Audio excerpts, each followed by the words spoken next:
"This paperwork looks forged, and we're very busy. You'll have to come back another time, if at all." The woman behind the hospital reception desk, Ms. Jenkins, barely looked up. Her voice was flat and uncaring. Arthur Miller, an older man with kind eyes and neatly combed grey hair, stood patiently. He wore a simple, clean shirt and older slacks.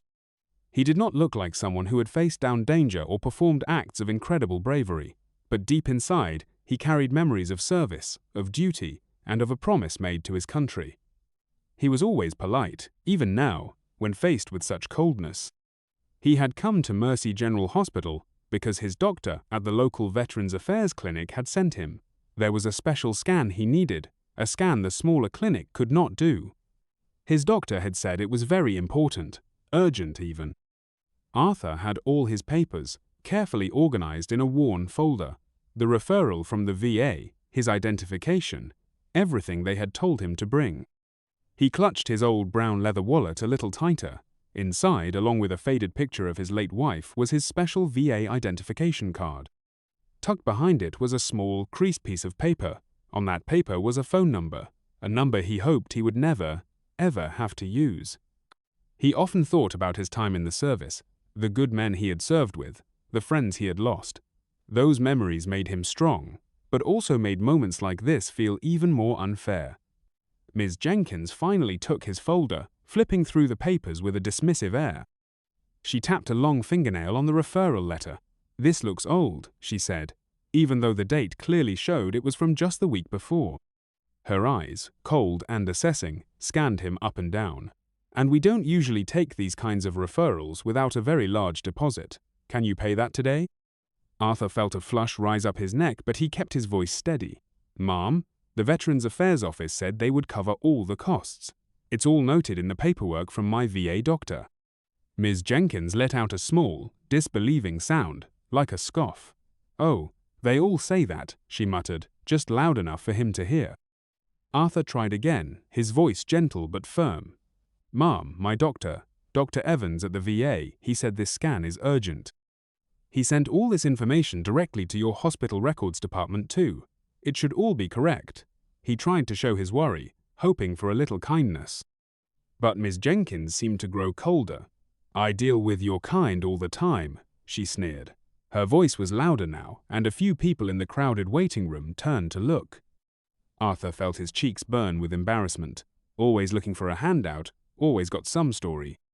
"This paperwork is probably fake anyway." She pushed his folder back across the counter towards him, the papers sliding out slightly. "I'm not letting you see any doctor here based on this. Go back to the VA and tell them to sort it out." Arthur felt a familiar ache spread through his chest. It was not just the illness that worried his doctor.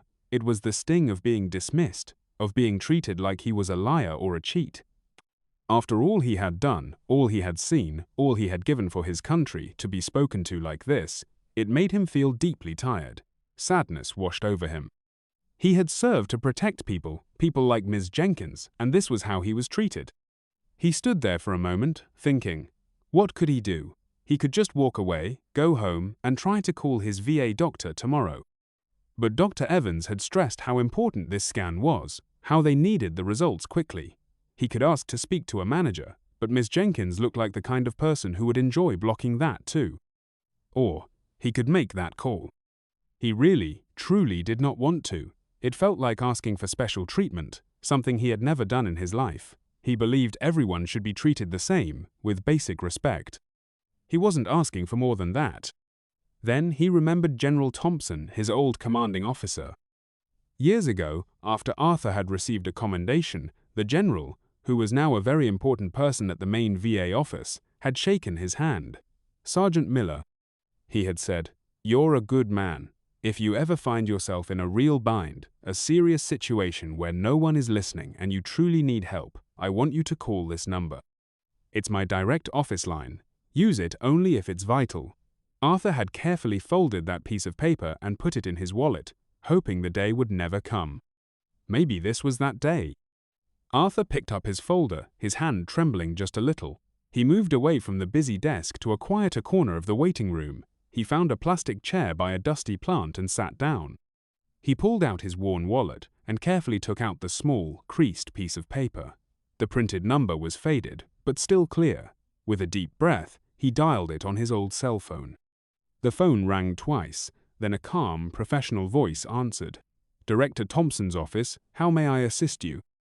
Arthur cleared his throat. "Hello, my name is Arthur Miller. I am a veteran. I was given this number by General Thompson some years ago.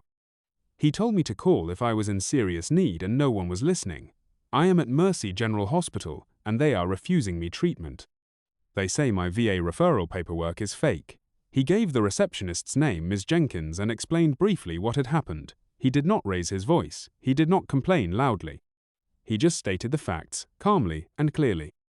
On the other end of the line, there was a short pause.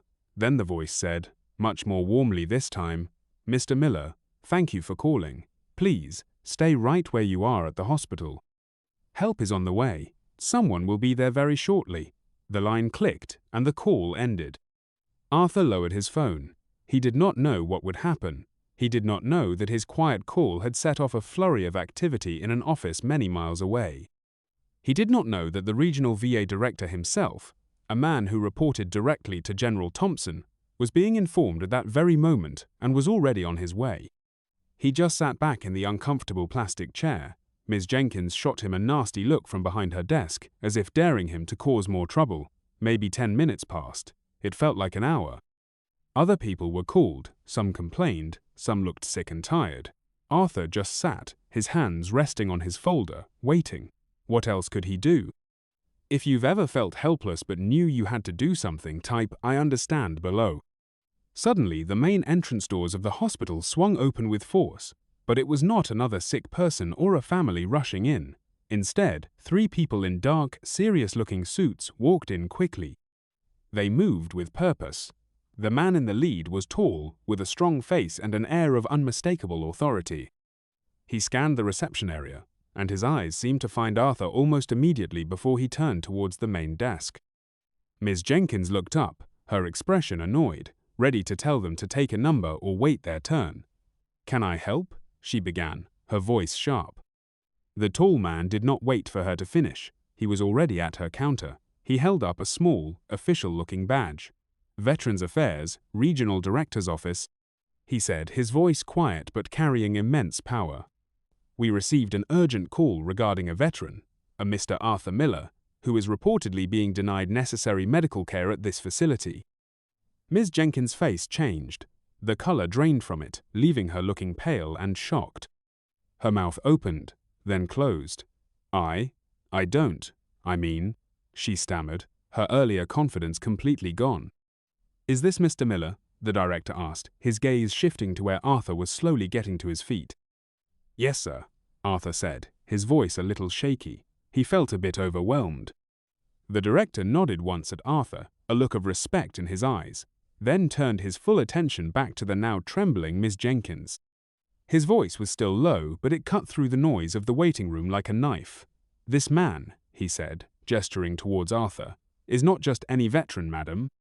This is Sergeant Arthur Miller. He is a recipient of the Distinguished Service Cross for extraordinary heroism in combat. He holds multiple commendations for bravery under fire, including 2 Purple Hearts and a Bronze Star. His VA paperwork, which I understand you dismissed as fake, is a direct and urgent referral from his VA physician for a critical diagnostic scan. And you, madam, you decided he was a liar looking for a handout." Just then, the hospital manager, a harried-looking man named Mr. Henderson, came rushing out from an office behind the reception area. He had clearly been alerted to the sudden arrival of important visitors. He looked from the stern-faced director to the pale Ms. Jenkins and then to Arthur, and his expression became one of deep concern. "Director, I am Philip Henderson, the hospital administrator," he said, hurrying forward, his hand outstretched. "I am so terribly sorry. There has clearly been a dreadful misunderstanding. A terrible mistake." He turned to Arthur, his face filled with apology. "Mr. Miller, on behalf of Mercy General Hospital, please accept my sincerest apologies. This is absolutely not how we operate, and I am horrified that this has happened to you." The VA director did not shake his hand but kept his gaze firm. "Mr. Miller will receive his scan immediately, Mr. Henderson," the director stated. It was not a request. And, as a gesture of this hospital's commitment to rectify this appalling error, I expect Mercy General to cover any and all associated costs not already covered by the VA. Mr. Henderson nodded quickly, looking relieved to have a way to make amends. Absolutely, Director. Of course. Mr. Miller will be taken for his scan right now. No expense spared. He will receive the very best care we can offer. He gestured to a nearby nurse, who immediately came to Arthur's side with a wheelchair, though Arthur felt he could walk. He was treated with sudden, intense respect and kindness. As Arthur was gently guided away, he heard the VA director's voice, still firm, address Ms. Jenkins. "As for you, madam," the director said, his tone icy. "Your conduct was unprofessional, disrespectful, and frankly, shameful. Mr. Henderson, I trust you will take swift and appropriate disciplinary action. This cannot be tolerated." Mr. Henderson looked grimly at Ms. Jenkins, who seemed to shrink under his gaze. She will be immediately reassigned from patient-facing duties pending a full internal review, he assured the director. And she will be required to undergo mandatory retraining in patient sensitivity, with a special focus on serving our veteran community. Later, Arthur heard through the VA grapevine that Ms. Jenkins had been permanently let go from the hospital. If you believe people should face consequences for such unfairness, type justice in the comments. The VA director then spoke to Mr. Henderson about the future. "I expect Mercy General Hospital to implement clear, effective protocols for handling VA referrals without delay," he said. "And I expect comprehensive training for all your staff on the importance of treating our veterans with the dignity and respect they have earned. This incident must never, ever be repeated." The hospital, eager to repair its reputation and its relationship with the VA, quickly put new rules in place. They even established a dedicated liaison officer to assist veteran patients and ensure their referrals were handled smoothly and respectfully. Arthur got his scan that very day. The doctors were able to see what was wrong and immediately started to make a plan for his treatment. A wave of relief washed over him, not just for his own health, but because a serious wrong had been made right. He felt a quiet sense of gratitude that General Thompson had kept his word, and that people in positions of power had cared enough to act so quickly. The story of what happened to Sergeant Arthur Miller at Mercy General Hospital spread. It was talked about in local veteran groups, and someone even posted an anonymous version of it online, where it was shared many times. The hospital issued a formal public apology to the veteran community. It served as a stark reminder to other institutions to review their own procedures and to ensure they treated every veteran with the honor they deserved. Do you think every hero deserves respect? Type "never forget" if you agree. Arthur himself wanted no fuss or public attention. He was a humble man. He was simply glad he could get the medical help he so urgently needed. He was proud of his service, of course, but he never believed it made him better or more deserving than anyone else. He just wanted to be treated fairly, like any human being. He was happy that, perhaps, his unpleasant experience might lead to better treatment for other veterans down the line. What happened to Arthur shows us something important. It shows that heroes do not always wear their medals on their chest every day. Sometimes they are quiet, ordinary-looking people who have done extraordinary things, now just trying to live their lives and get the help they need.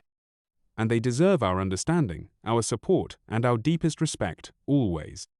It also shows that standing up against unfairness, even if it is with a quiet voice or a single brave phone call, can make a very big difference. If you believe that every veteran, every person who has served, deserves to be treated with dignity and honor, please like this video. And subscribe to our channel for more stories like this one, stories that remind us of the good in people and the importance of doing what is right. Remember, you can't always judge a book by its cover, and a little respect goes a very long way. Thank you for listening.